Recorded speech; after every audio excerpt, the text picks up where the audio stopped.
Hello, everyone, and welcome to Q&A number three. It's finally coming out, and I want to apologize for the delay. Initially, I wanted to do this once every week on Friday, but the first Q&A got 8 questions, the second got 15, and this one, there were 53 total comments on the thread. So, in order to be able to fully do it right, I've decided to do this once every 2 weeks on Friday, and maybe I'll put it out faster if we have less questions during one week, but. I really enjoy making these videos because I can answer a lot of questions that are actually commonly asked by a lot of people. The cool thing that you'll probably find in this video is a lot of the answers are pretty similar for a lot of these questions. And that's because what happens with CRPS is people feel like it's very complex, right? Complex regional pain syndrome. Well, the antidote to complexity, or the opposite, is simplicity. And so in my answers, the thing that I will tell you is a simple solution, because that is actually the best route when it comes to CRPS and helping yourself. So yeah, I'm gonna explain each question and why things are happening to the best of my ability. And if you have additional questions and want them answered in the next Q&A, put them under this video or join my Facebook group, The Window Pane, and put them on my weekly thread that I post up every 2 weeks, okay? So yeah, just continue to feed me questions. I'll continue to feed you guys answers, and I hope you find it helpful. If you do find this video helpful and you want more resources, to join my mailing list or even to sign up for one-on-one pain coaching with me, you can go to thewindowpane.com and join the mailing list there. Also, I have my pain coaching. You can click get scheduled and you can do a free consult with me to see if that one-on-one coaching is a good fit for you. But yeah, I'm really excited for this video. I've got my coffee and we're going to see if I can do it in one take like last time. So here we go. Okay, Renee, she asked, Hi, I'm a 47-year-old female who has suffered with CRPS in my right leg slash foot since I was 12. I've had numerous injections with no avail. I've had a spinal cord stimulator that was put in about 10 years ago. I've had two sympathectomies. First one put in remission for about 25 years. Since the illness resurfaced 10 years ago, I cannot seem to manage it even with meds and the spinal cord stimulator. I've began ketamine infusions, which have been a tremendous help, but I still wear a boot and use a cane when it's really bad. I believe it has started in my left foot, and now I'm worried it may be spreading into my left hand. My question is, are the symptoms the exact same from limb to limb? I have every box checked off for CRPX symptoms in my right foot. What has begun in my left foot is similar in comparison to the pain in my right, but I don't have the temperature change in my left. Hope this question makes sense. Thank you for your time. Yeah, question totally makes sense. First of all, I want to say I'm sorry that you've had this for so long and suffered like this for so long. I am glad that you had remission for 25 years. And when it comes to the illness resurfacing, what the question I would ask you if we were working one-on-one is what happened 12 years ago? And I don't mean physically, I mean what happened in life. I discussed in the last Zoom, I'll put the thumbnail here, it's Zoom episode 4, how sometimes a recurrence of CRPS can come around a time when our nervous system is amped up, when we have a ton of life stress, other personal factors going on, things that we're just trying to survive through, and then we have some sort of injury, or maybe not. Maybe we just wake up and suddenly we have the pain of CRPS. So what I would ask you is what happened 12 years ago that was significant? Did you lose a family member? Were you going through some relational things? Was there a lot of work stress? You know, those kinds of things. So that's one thing I would ask you, but that's not your question. So your question is, when it's quote unquote spreading, is it the same from limb to limb? Sometimes yes, because of the way that our limbs and things are mirrored on our homunculus. Sometimes, which I'll show you the brain image, but sometimes yes, but not always. Okay, so sometimes you'll have the same symptoms, sometimes you'll have different symptoms. What I generally say is, and this might be hard to do, but don't pay so much attention to the symptoms. Pay more attention to how to move forward. Okay, so a lot of people will, monitor their symptoms, take a bunch of pictures, do these types of things. That might be good to like help your doctors understand what's going on. But from a mindset standpoint, that's not a good thing because what's going on with these symptoms is there's a lot of weird things happening. Okay, there's a lot of false alarms going off in your body, in the alarm system of your house, and I talk about this a bit in my last Zoom as well. And so instead of paying attention to these false alarms, let's work on reprogramming the alarm system. So, for example, you still wear a boot and you use a cane when it gets really bad. What I would encourage you to do is start desensitizing. And if you want to know where to start, you can use this video here. Start desensitizing the leg. And even when it's really bad, let's do our best to at least take a few steps without the boot or move about a little bit without the cane. It doesn't have to be a lot, but a little to start, and that's going to calm the alarm system down. That's gonna help reduce some of these things that are going on. Okay, so that is my answer for you, Renee, to address some of the things in your passage there. But yeah, don't worry so much about what's going on where when it comes to spreading or new symptoms, etc. Instead, worry about regaining function because the only way that the brain is going to and the brain and the body are going to improve is if we update and give the brain information. And the way we do that is by starting to move again, starting to desensitize again. All right, let's go to the next one, Holly. Since starting PT for CRPS, I've had a short break from the bone pain. Awesome. Love that.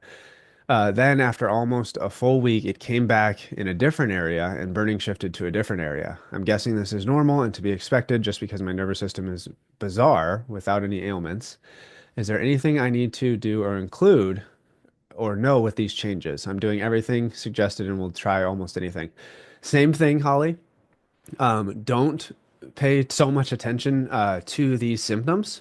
Yes, there are weird stuff going on, but what I would do if I were you is I would frame that as okay, my body's adapting. I'm doing new things. I'm starting PT. I'm working through this stuff.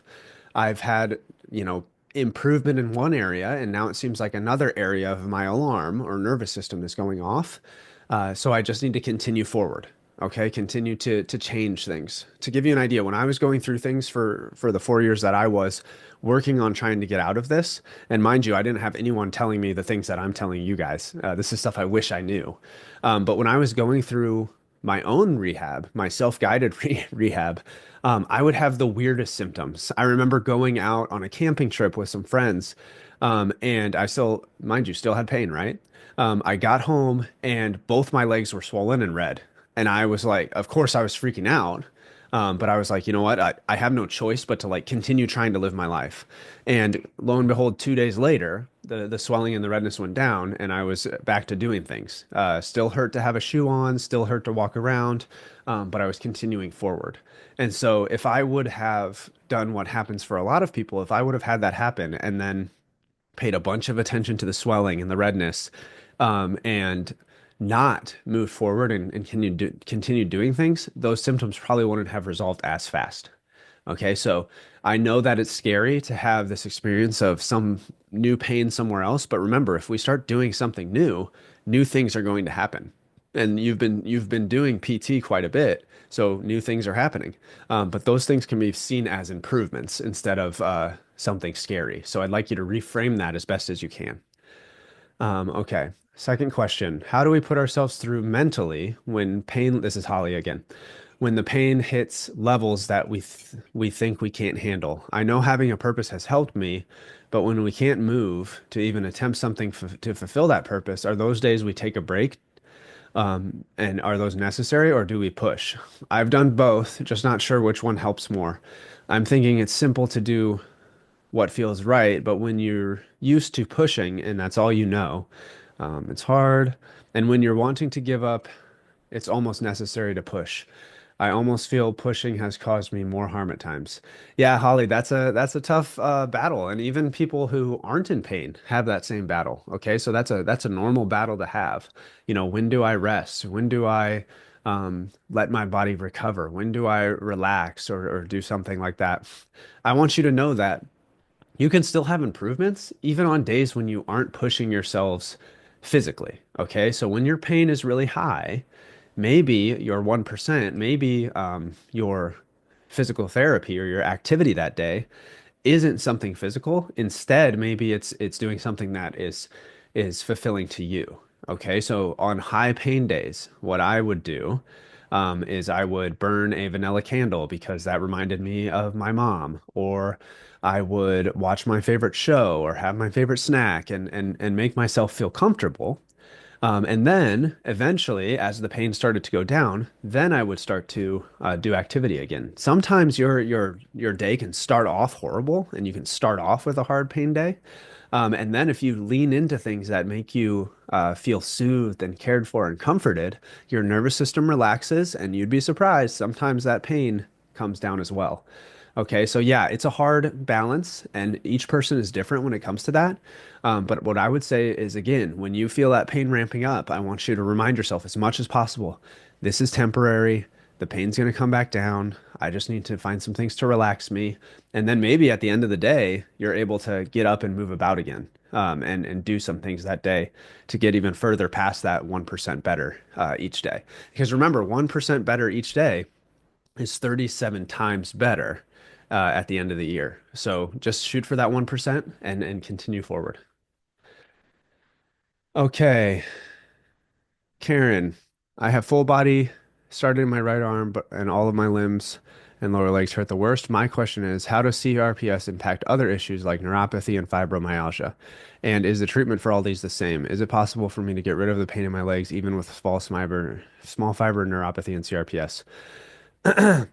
Yeah, Karen, in my last Zoom, Zoom number 4, that talked about spreading stages in remission, I kind of cover this, but fibromyalgia and CRPS and neuropathy are kind of the same problem. Okay, it's nervous system overload, and no matter what is going on with the nerves, we can always retrain them and help them adapt. So the techniques that I'm giving you through my desensitization video or my suggestions on how to calm the alarm, those are going to apply for those things as well. Remember, no matter what is going on with the nerves, no matter how damaged, remember my example of amputees, um, you can help them adapt again. And that's just because our brain and our body are amazing. Okay. So, for example, if I play piano for 100 days in a row and I scan my brain before and after, before the areas of my brain that represent my hand are going to be very very small, but after the areas of my brain that represent my hand are going to be enlarged, bigger. That's because my brain and body are adapting to this new skill, which is playing piano. Okay. And so if we have that ability to adapt in this good situation, we also have the ability to adapt in reverse. So what we need to do if we haven't been moving or using our body as much, we need to start to help our body adapt back in the positive way. And so, yes, the techniques to and the treatment for fibromyalgia or neuropathy and CRPS are the same. Okay, so you approach it the same way. Desensitization, moving towards activity, reducing fear, getting hope, and setting goals. So that's going to be the biggest thing. Michelle, what supplements do you recommend? Yeah, Michelle, as far as supplements go, I don't have like any hard recommendations. If you have ones that you've heard helped others and you feel like you believe in those supplements, then go for it. If you have supplements that you're skeptical on and you're not sure, then I wouldn't necessarily waste your money, because a lot of what the results we get are our perception. Okay, so perception is reality. If I had to recommend anything, I would say things that help you sleep, natural things like chamomile tea with honey, valerian root, other supplements that are good and have solid research behind them for just overall benefit are creatine supplements, creatine monohydrate. You can get a flavorless powder that you put in water. What else? Electrolytes supplements. So Ultima Replenisher is an electrolyte brand that I like. All of those things are fine. So what I would say is find supplements that generally help you relax and calm your nervous system or have like neuroprotective properties like creatine. And those would be the supplements that I guess recommend. But again, I don't think you need supplements or anything like that. But yeah, if you have some curiosity and have heard of things that are helpful for other people and you feel like it might help you, go for it. Give it a try. Okay. Magnesium, taurine, or sorry, magnesium and L-theanine. Those could be good for sleeping, helping your sleep be a little bit better. So yeah, those types of things. Prioritize your supplements that help you relax is what I'm getting at. Um, Lorelei, how do I feel about spinal cord stimulators? So I touched on this in my video, Hot Topics for CRPS. I'll put the thumbnail here. A spinal cord stimulator is doing what I am promoting you guys to do, just in a passive way, which I'm not the biggest fan of, but they do provide people some relief. Okay. High spinal cord stimulators are an invasive type of procedure. So that is considered a break-in to our alarm system. And so that's why personally I'm not a huge fan. But again, some people find relief, and if that's what's going to help you move, then you can give it a try. But again, it's a break-in. It's technically a surgery to install this thing, and it's going to provide stimulus to your spinal cord. If you want another way you can provide stimulus to your spinal cord, you can touch yourself anywhere on your body. You can move your hand or your foot. You can attempt to walk. You can attempt to grip something. All of those things are stimulating your spinal cord. Okay. It's providing new stimulus to the spinal cord, and that's helping retrain the brain to get used to that stimulus. So, what happens with spinal cord stimulators sometimes is you have those put in, they provide a stimulus that overrides this false messaging to the brain, and you get some relief. But over time, your body might adapt to the stimulus that spinal cord stimulator is giving you, and then you'll feel the pain again. And so what I would rather do is I would address the pain and the symptoms at the source, and I would start to give the body information as I've been promoting, to provide information to the brain, and reprogram that alarm so that a spinal cord stimulator might not be something that is necessary. Okay. There's people in this group who have had spinal cord stimulators and had great success. I love that. I'm happy for those people, and that's great. Continue to use your body and give more information and stuff so that maybe someday you can have the stimulator removed if you'd like. There's some people in this group who had a spinal cord stimulator and had a horrible, awful time. And that happens, that happens for some people too. So, go about the decision at your own accord. Choose the thing that's best for you. You have autonomy. Either way, plan is the same. We need to get back to function. So just getting the stimulator and having less pain and not doing anything isn't a good idea. If you get the stimulator, go do things. If you don't get the stimulator, go do things. Okay. Slowly, steadily increase the amount of activity that you're doing, and eventually the pain starts to come down. Okay. And slowly might look like wiggling the toes 5 times a day where I started. Okay. Let's see. How do you feel about gabapentin? Okay, so Teresa, gabapentin is a nervous system depressant. It calms the nervous system, and that is part of calming the alarm system. So if there's a medication that I think is most appropriate, let's say, for CRPS, I would say gabapentin or pregabalin, aka Lyrica, would be the medication that's most appropriate for it. That being said, I hated being on gabapentin and Lyrica. But again, some people have great benefit with it. I have patients that have great benefit with it. So it's different for everybody. But if there's a medication that actually makes sense to me in certain ways for CRPS, it would be gabapentin or pregabalin, aka Lyrica, because it calms the alarm. It desensitizes the nervous system, and it can be used as a bridge to get to where we're going. So that what I'm saying by that is if we take it and we notice that our pain is coming down, we need to start giving the body information during that low pain time. And then eventually we can wean off the gabapentin because it's not going to be for life. And we can talk to our doctor about a ways to wean off of it and continue moving forward. Okay. Okay, Amy, if I feel sympathetic pain ramping up in my foot, sometimes I like to strap my cam walking boot on real tight. Would you find this to be something I should wean myself away from doing? Um, yeah, so what I would say is if you're starting to Amy, I know you in particular are starting to get out of pain as we've been working together with pain coaching. So, yeah, I would actually start to wean yourself off of doing that, even though at first it served you. What I want you to do is sometimes when our alarm system starts to go off and we react in a way that's like preparing for catastrophe, our body gets amped up for that. So think about it. It's almost as if like you're in a plane and it's about to crash and you just start strapping seatbelts on yourself, or actually, how about not even about to crash? You're on a plane and there's some turbulence and you go, "Oh my gosh," and you strap seatbelts all over yourself. Okay.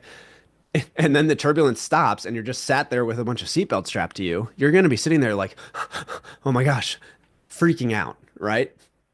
Now, if there's a bunch of turbulence on the plane and you just sit there and eat your pretzels and don't react, your body doesn't get amped up. So rather than bracing for catastrophe when it comes to these symptoms, I want you to rise to a challenge. Okay, so let's say you feel the pain ramping up in your foot. Maybe instead of strapping the boot to ourselves really tight and then sitting there bracing for catastrophe, strapping all the seatbelts on the plane, instead, maybe what you do is you stand up and you try to go for a short walk, or you do some ankle circles, or ankle pumps like this. Or you reach down and massage your foot if you can tolerate that. The reason I say that is because in that instance, we're doing something active instead of passive, which is strapping the boot to ourselves. We're getting up and we're walking around and we're rising to the challenge of this oncoming pain. And and we're not bracing for catastrophe of potential oncoming pain. You might be surprised at what happens, so give that a try. Okay.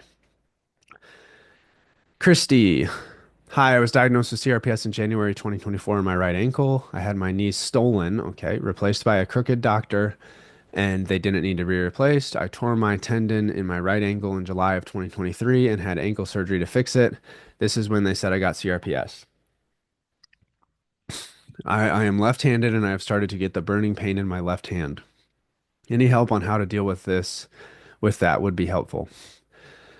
Okay, Christy. Wow, I'm sorry for all that it sounds like you've been through. The first thing I notice when I read your question is some of the language there. Um, I had my knee stolen. It was a crooked doctor. Um, yeah, there's a lot of frustration, anger there. And I agree, sometimes some of this stuff, I had back surgery that I feel like I didn't need. But what I will say is you have, even though, maybe your knees didn't need to be replaced, you now have amazing titanium knees, so not necessarily titanium, but amazing strong knees that should be capable of great things now. And if your ankle, if you had that tendon fixed, then awesome, your ankle's in good shape to move forward. Since you have started to get this pain in your left hand, what I would suggest you do is you start to desensitize the hand. Okay, so you can use my desensitization video as a starting point. Or if you're past that level of things, what I would start to do is work on ways that we can use the hand, move the hand, grab grip trainers from Amazon, start training the hand to grip things.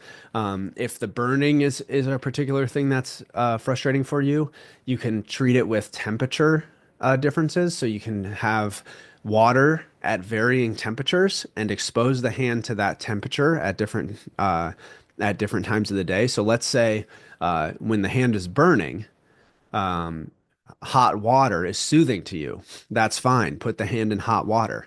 If the hand is burning and you feel like cold water would be soothing to you, what I would do is I would start with lukewarm water, dip the hand into lukewarm water, move the hand around while it's in there. Okay, maybe you squeeze a sponge or something inside there, and then take it out, have a break. And then what I would do is I would start to lower the temperature of the water and I would expose the hand to different temperatures as much as you can. If temperature is the alarm and temperature is the problem, then the brain needs more information on temperature. So we expose the brain to different temperatures to give it information. Now, I'm sure a lot of you are thinking, but Chase, I was told that ice will make my CRPS spread. That's a rumor, okay? Some people feel like that happens. Some people feel like ice is awesome, okay? I used ice plenty when I was going through my CRPS, and I was fine. And there are a lot of people that feel that way. There are a lot of people that say they used ice and then it spread. I want to remind you that belief or worry or fear is a huge driver of this condition. So it's spreading when you used ice could also be because you were really worried that that might happen. Okay, so I want you to think about that for a little bit. And if you need some more information on the placebo or nocebo effect when it comes to things that happen in our body, you can watch my Watch Your Language video or Zoom number 3. You can watch that as well. So yeah, what I would do, Christy, in particular to your burning pain, burning sensation, is I would expose the hand or whatever limb is having these sensations to varying temperatures as much as you can. You don't have to use a bucket of water. You can use a towel that you get damp with lukewarm water, or you get damp with cold water, or you put in the freezer for a little bit. You can do all those things, or the fridge. Okay. All right. Kinsey, my question is about recovery and what level slash sensation feeling is often experienced as a non-flare, quote unquote, normal. My CRPS is in my right knee, and my lower leg has overall decreased sensitivity, which is preferred to pain, almost like the nerves are muffled or have fallen asleep. And it's before the pins and needles part of waking up. What was your experience with this, and what have you seen in your patient's experience? Thanks. So, Kinsey, I would actually need to know like what time of day you're having this numbness or your pins and needles feeling. Okay, decreased sensitivity.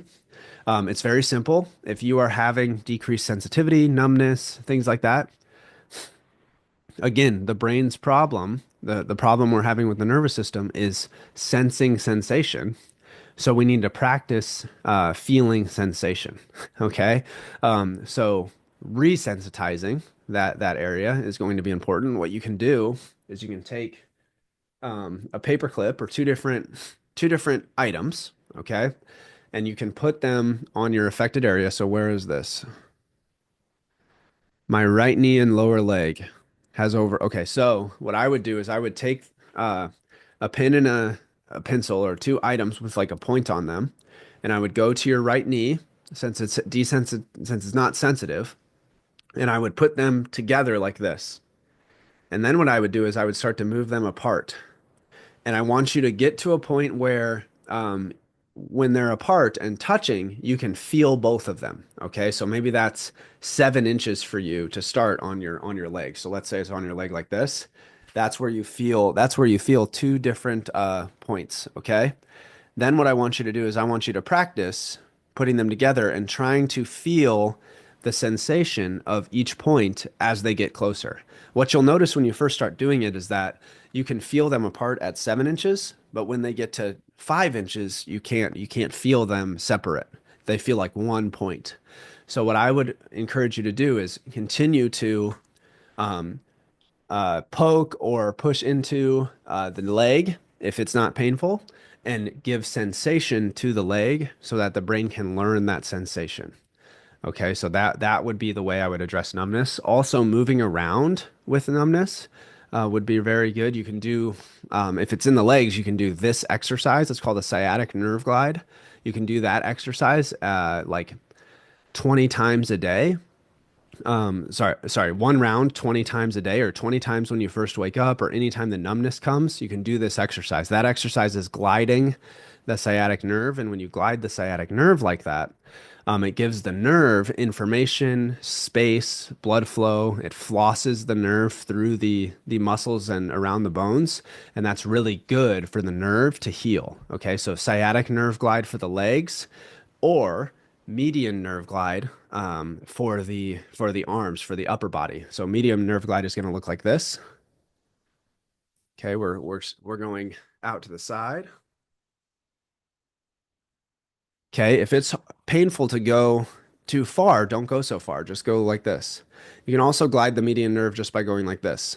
Okay, and then sciatic nerve glide is going to look like this. Watch. Leg. And then you can make it harder by going like this. And you can make it easier by going like that. Okay, so sciatic nerve glide for the legs, median nerve glide for the arms. All right, let's get this camera to focus. There we go. So sciatic for the legs, median for the arms. Again, use those images that I put up for help. Okay, that was Kinsey. Allison, you were wanting this answered, so here we go. What do you recommend to combat swelling? I'm early in my CRPS journey, and up to this point, Aleve and contrast baths have been enough to keep it at bay. This has changed this week though, as my hand has been swollen most of the time. Also, I know I shouldn't take Aleve forever, or do a contrast bath all day long. Yeah, Allison. Swelling is something that is really frustrating. I did answer this in one of my previous Q&A videos, so I would check that out. Um, uh, Sorry, I was jumping ahead to another question. Um, so what I would say is the more that we move, of course, our valves and our veins in our legs get pumped, which helps with swelling. Okay. That is one avenue to help reduce swelling. Another thing you can do is, of course, elevate the arm or the leg if it's swollen. But then the next thing you can do, which actually someone commented, is you can wear a compression sleeve of some sort when it's really bad, or even before the swelling starts, to help calm the swelling down. The best thing you're going to be able to do for swelling is moving around, but using a compression sleeve or elevating it, is going to be good. Remember, the swelling is an alarm response. The alarm in the house is going off, and the water, the sinks are turning on for some reason, or the alarm's going off and the lights are flashing for some reason. Okay, what doesn't help is to pay too much attention to it. I know easier said than done. What does help is to start moving, walking again, okay? I would also pay attention to any patterns. Do you notice a pattern if you drink a certain type of fluid and the swelling is worse? I know for me, if I would have like even a sip of alcohol for like the first four years that I was recovering, my swelling would be crazy. But if I stayed hydrated or used like Ultima Replenisher, that electrolyte drink that I have, or you can use Element or a different brand, then my swelling wasn't quite so bad. Okay, so hydration has to do with it, giving the body sensation and moving and pumping the veins, and then also wearing a compression sleeve of some sort if you can tolerate it. Okay, if you can't, I would work up to that. Wear a glove, a loose glove, maybe a mitten to start, and then work up to from a mitten, work up to finger gloves, and then work up to from there compression sleeves. Okay, exercising the arm and hand, moving it like this, gripping things, using a grip trainer you can get on Amazon. All of those things would be helpful to help with the swelling. Okay. All right. Sheila, is there any relation to the discoloration and having POTS? I've noticed that my leg has been elevated for a while. The coloring isn't as significant, but when I get into a sitting position, the color comes full force. What makes me think about blood pooling, which also happens in people with POTS. Is there any correlation? Okay, so Sheila, POTS and CRPS are very closely related. And what I mean by that is both of them are a reaction of the nervous system to overload. Okay, it's an oversensitive nervous system. The swelling that you're having isn't necessarily POTS related, but if you sit for a long time and you have your foot elevated, okay, and then you suddenly put it down after doing that, yes, of course you're going to have swelling or discoloration because you've sat and the blood has pooled. This is true for anybody, even people who don't have CRPS. If I did that with my right leg, if I sat for a long time with my leg up, I don't know if I'm going to try to do it in this position. I don't know if you can hear me, so I'm coming back forward. In that position, it's not really there's not really much pumping of my veins happening. The blood is kind of just sitting there. Remember, the only way for blood to get back up your body is for there to be muscle contractions to open the valves of the veins and push the fluid back up. Okay, so if you're just sitting there, the fluid's going to be down there, and then you'll have that color change or swelling when you go and you put your leg down. Think of that fluid just all rushing straight down into the foot and leg. Okay, so it's not necessarily have anything to do with POTS, although POTS is related to CRPS because it's a hyperactive alarm system. Um, what it has to do with is you're not moving. Okay. So if you have your leg elevated and it's helpful, what I would do is while it's elevated, I would move the foot. I would do ankle pumps, ankle circles. I would still have it active. And then as soon as you go to a sitting position, I would actually stand up and I would take some steps if you're able to, or walk a little bit. And that will help with that discoloration. Okay. A second part. Do you find, from Sheila, do you find foot bad TENS unit to help with desensitization? My doctor had me purchase one, but I can't seem to get it to work as my foot is so cold. The troubleshooting guy tells me that if my foot is too cold or too dry, it will feel weak.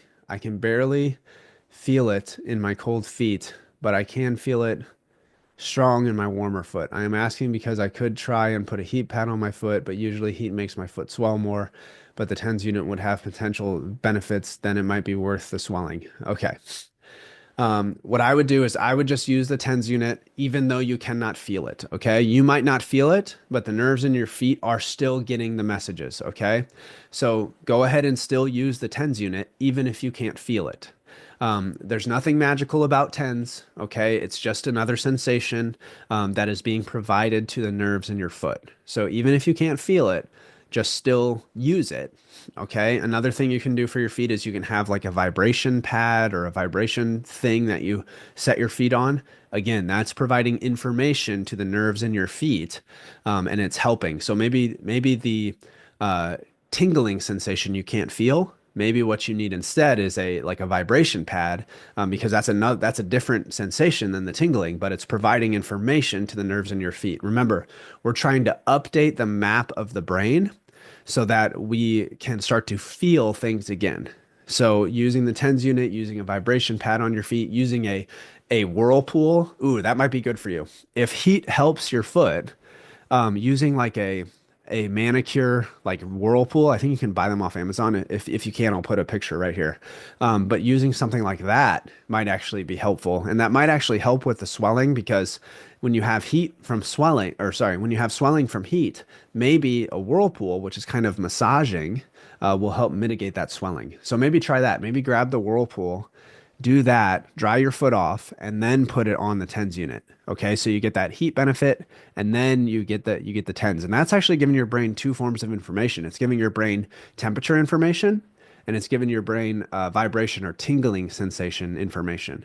The more information we give our brain and our nervous system, the better the alarm gets at not freaking out. Okay,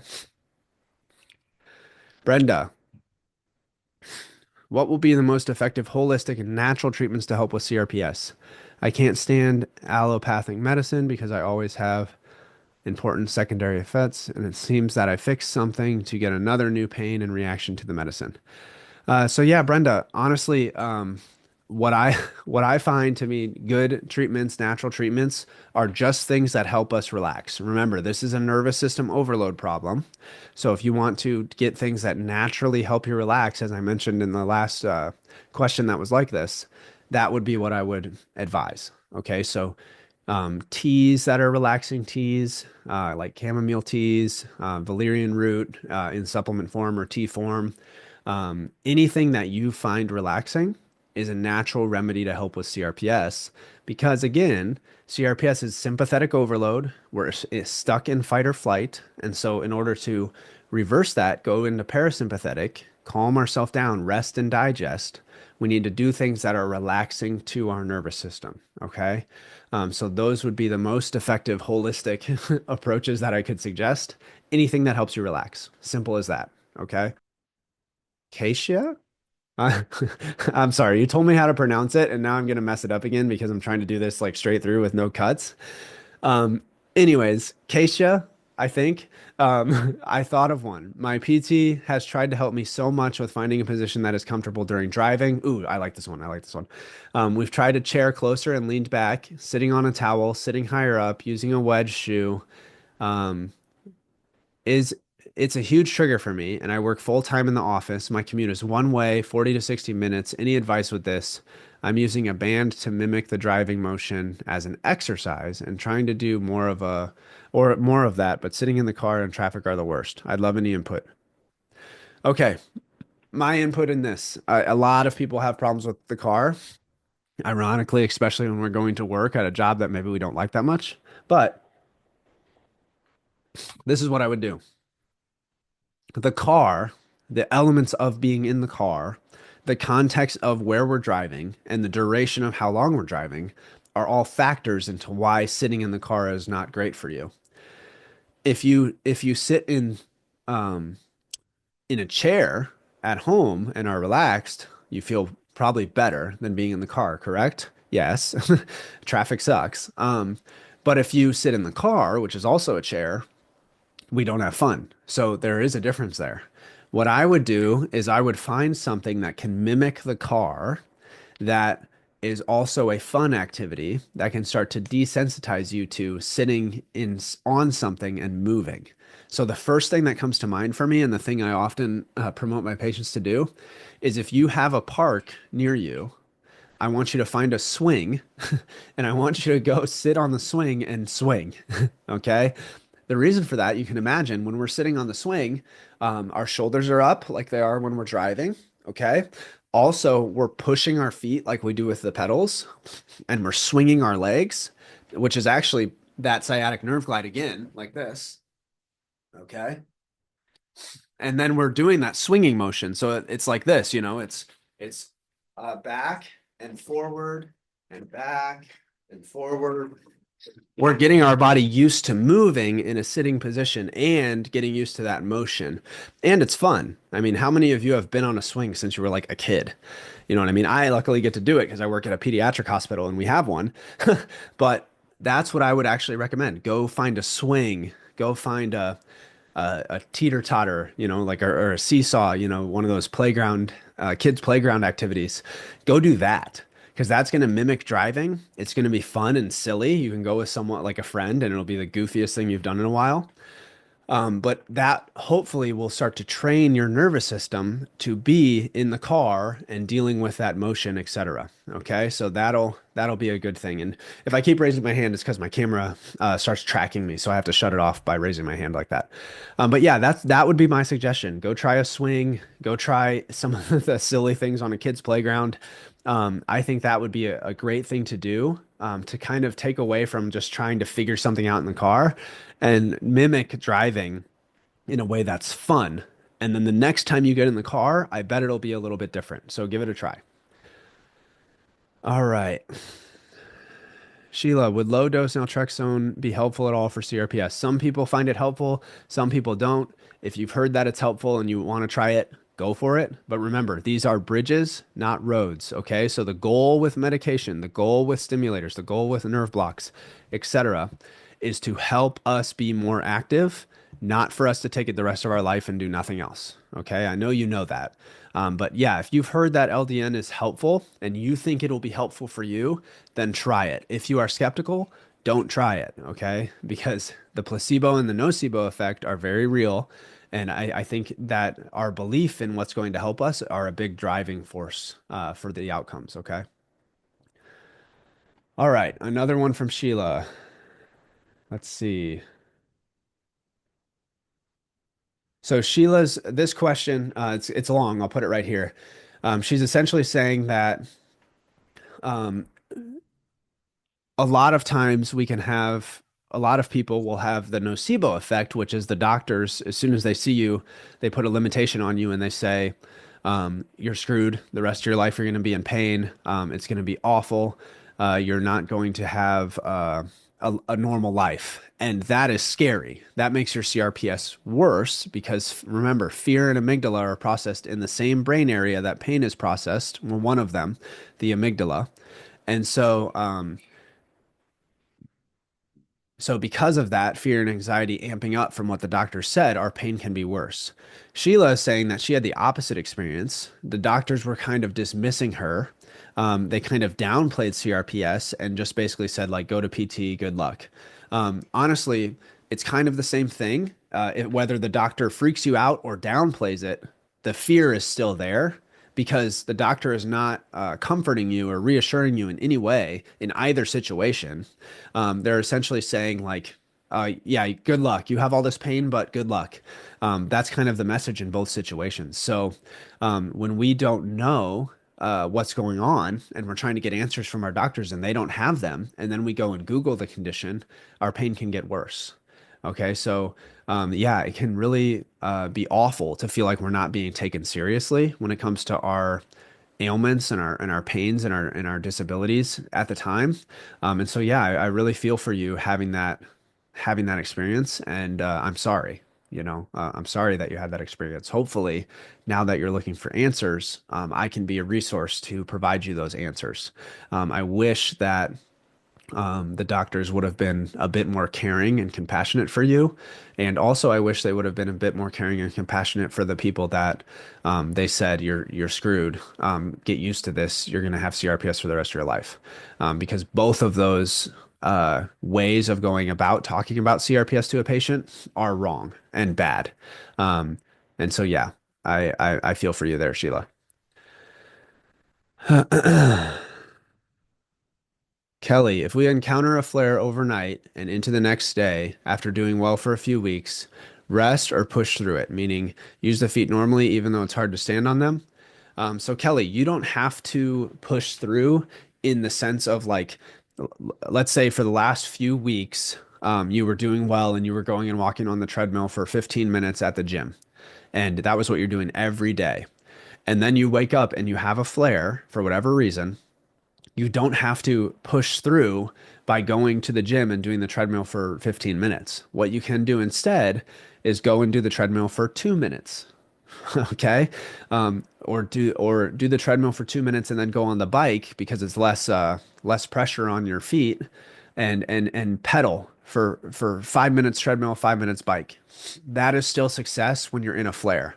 Okay. So sometimes when we're in a flare, we think we have to quote unquote push through and we have to do exactly what we do every day. No, you do not. Okay. Giving any information to the brain during a flare or not during a flare is helpful. Do what you can. Don't shame yourself for not doing as good as you did the day before because the day before was different. Okay. It's the same thing like when you're at work. If you had a really good Tuesday at work and you just killed it, right? And then you come in Wednesday and you're not feeling like as excited about work, or maybe you got in an argument with your spouse or your boss and you're just like, man, I don't even want to be here. You should celebrate the victory of just making it to work and maybe doing like a little bit of work. Okay, that's still going to push you forward. So do what you can. Don't shame yourself for not doing too much. Okay, a little bit is still a victory on a flare day. So that's my advice for that. Kelly Walenda, what are your thoughts on craniosacral therapy? Again, if you feel like it's something that might work for you, give it a try. Personally, I don't think it has much great like research. It's kind of seems like a bit of a shill for me. So yeah, if you feel like it'll be helpful, give it a shot. Maybe it's helpful. For me, I'm not like an advocate for it, but I'm not someone that would say don't try it. So give it a shot if you feel like it might be helpful. That's fine. Um, Karen, is the Q&A live yet? You said 1/6/25. I can't find it on YouTube. Thanks. Yeah, I'm sorry that it's late.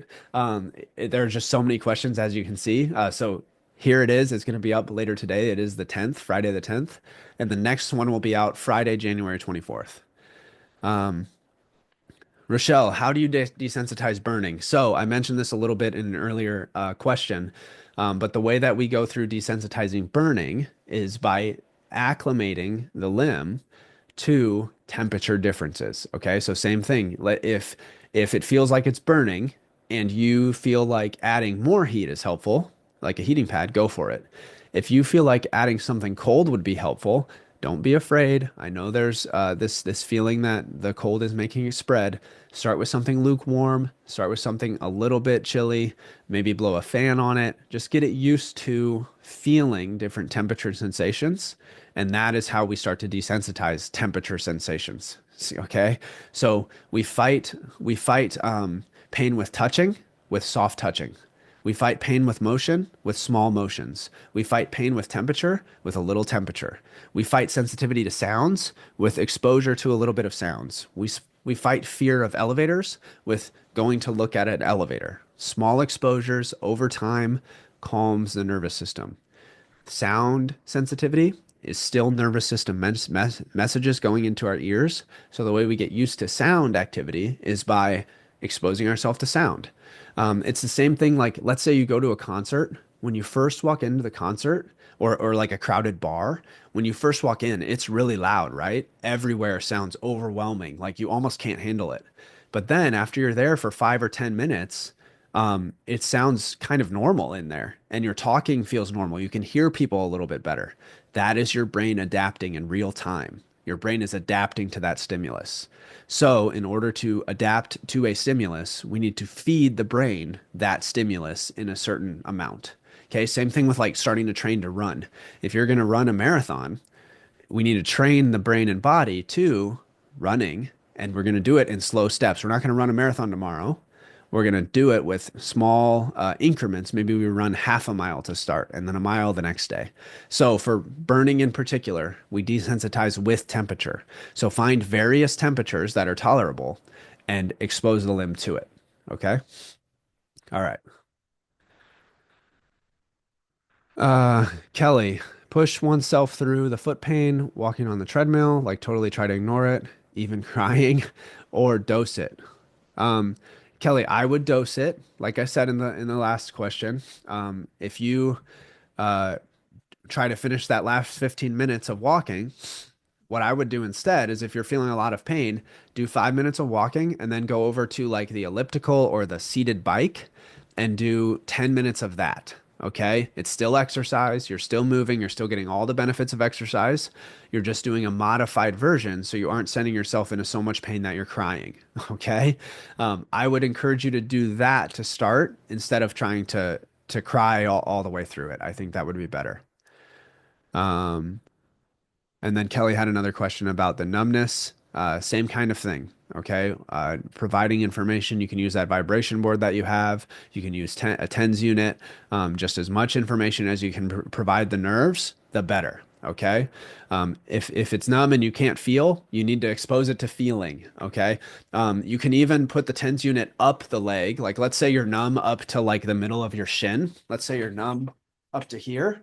Put put the tens unit right above that and start to give sensation feedback to that. Okay. That's an awesome one. Okay, I've gone through all the questions there. Let me pop over to my email real quick because I think I had some questions in there. Let's see. Da-da-da-da-da. Q&A question.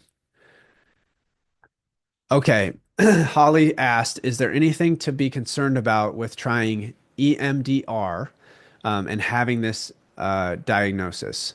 So EMDR is a therapy where you try to sync up, um, eye movements, okay, or the left and right side of the body, to process emotional trauma or memories. Um, and she is asking, she's about to start this with her therapist, and she asked if I think I can handle it, like fast moving light and tapping sounds. Um, Holly, in particular, has lots of trauma from about 4 years old, and there's very few breaks in between each one. So, Holly, I would encourage you to do the EMDR. I think you'll be able to handle it. It will be emotional, but again, CRPS and emotion are strongly related. If you feel like tapping is going to be irritating, like sometimes when people do EMDR, they'll tap on either side of the person's head or on either leg, left, right, then just have her do EMDR like this. It's where you follow the finger side to side. Okay. You can also do EMDR that is like sounds on each side. So beep, beep, beep, beep, beep, like in headphones. Just find alternative ways to do those EMDR aspects. There's all kinds of different ways that you can do it, but I love that you're starting to process through this trauma at 4 years old. Remember, the trauma and the feelings we don't feel often show up in our body, often lead to increased pain. So if you can have an opportunity to feel them, to let them out, okay, then guess what else you're letting out? You're letting out the pain. Okay, so I think EMDR would be a great thing to try. It does not concern me when it comes to you being able to handle it or not. Okay. Okay. All right. What else? Holly asked, "Is it a common experience in my arms after PT for CRPS is done on my lower limb? Oh. Is it a common experience to experience burning in my arms after PT? Um, So if you're feeling burning in your arms after PT, again, that's just the alarm freaking out to something new that you're doing. Okay, so you're doing PT. This is relatively new to you. The alarm and the nervous system are adjusting. So I personally take that as a good sign that something is being changed. Okay, so reframe that when you feel the burning in the arms. Um, See it as something that is an improvement. If the alarm is changing or behaving in a different way, that's a good thing. There's adapting happening. Okay, so that's great. And if so, is that an indication of the PT to slow down or stop? No, I wouldn't call that an indication to slow down PT or stop. I would again, I would frame that as something is changing. I'm making a change, a difference. I'm giving the body new information. So continue forward with PT. Okay. All right. Last section. Let's go over to YouTube and let me see if I have questions on that video. Okay, so holding down the fort. Oh, it's Amy. Amy said asked if you take away a medication like gabapentin, and will there still be a symptom of fog? I have been told by a medical professional that difficulty with cognition will always be a part of CRPS. So that medical professional is wrong. CRPS is not like it's not like lifelong, like you're just gonna like have problems with cognition for the rest of your life. I had CRPS. After I got better, I went on to achieve 3 degrees, a bachelor's, a master's, and a doctorate. I was president of my doctoral class. I then went on to do 3 years of extra intense study. I work at one of the best hospitals in the nation. All that to say, I had CRPS. My mental cognitive ability is not affected. Okay. So I don't know who told you that. But and with all due respect to them, they are wrong. Okay. Brain fog comes from the medications we are taking and being in pain for a long time. If we remove the pain and we wean off the medications, guess what? No more brain fog, no more cognition difficulty. So I want to make that very clear. CRPS is not some sort of venom or poison that is messing up your brain. The pain and being in pain itself is what's leading to brain fog, plus the medications we're taking. If I was to stab you with a knife and just hold that knife in your side for an extended period of time, it would be really hard for you to think, okay, because you're in pain. But if I was to remove the knife, reduce the pain, get you healed up, patched up, etc., then eventually you'd be able to think normally and come back and seek revenge on me for stabbing you for so long. Okay. So yeah, sorry, but that provider is incorrect. Okay. You're not going to have brain fog for your whole life or cognitive issues for your whole life because of CRPS. CRPS is a dysregulation of how the nervous system is experiencing sensation. It is not a poison that is in your body. Okay. Let's see. There's a question about supplements. I've discussed that. This person is asking about some medications.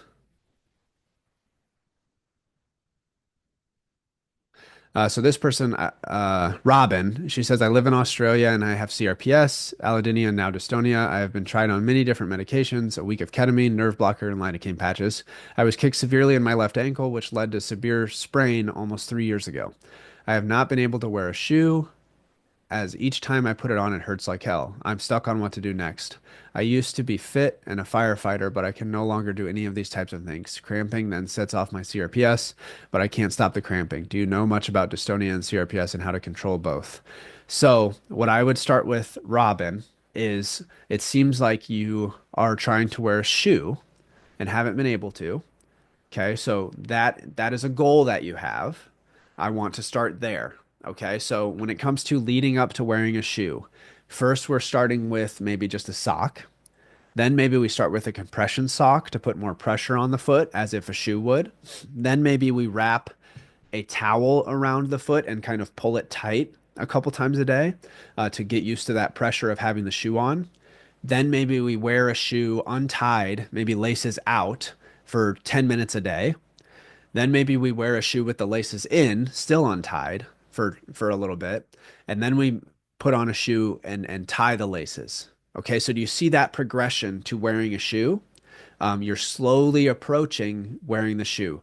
Wearing a shoe is two things. There's a sensation, the rubbing of the shoe on our foot, and there's also the pressure of the shoe, the tightness that the shoe feels. So maybe start with a looser shoe and then work up to a tighter shoe.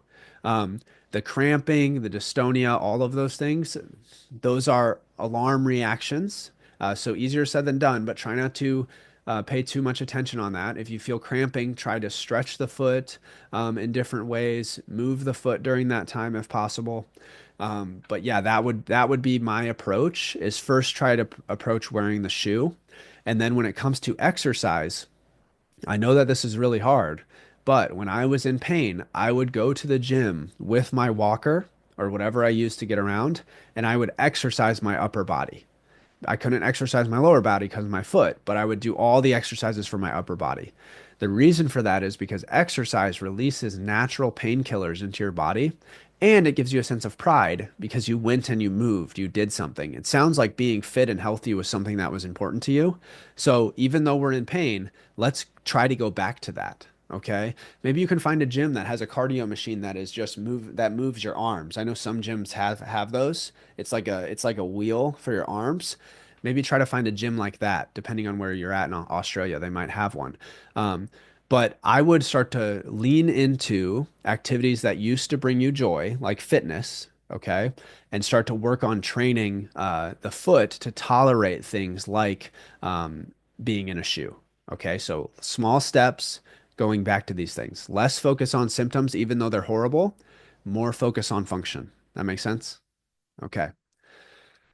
Whew, that was a long one. I don't know how long I was talking. Over an hour. Okay, so this is our longest Q&A yet, and it makes me really excited. I'm excited to bring it to you guys. Again, if you find these helpful, you want your questions answered, comment down below. Also, please like and subscribe and share this video if you think there's people that have these questions that might benefit from hearing the answers. Okay. Remember, the biggest thing with CRPS is fear of what's going on. The more that we can simplify what we're feeling in our mind and our brain and see a path out, the less and less pain we will have. Okay. Last thing I want to reiterate is this does get better. Okay, I want you to remind yourself of that. And moving forward, whenever you're having flares, whenever you're having a bad day, I want you to remind yourself tomorrow will be different and continue on. Okay, easier said than done. If you need to come back to this video and hear that, just that part, go ahead and do it.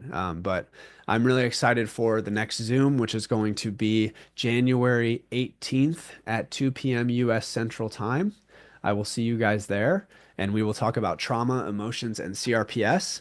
And additionally, please leave questions under the video, but also on the Facebook page, The Window Pane. So join that if you're not there already.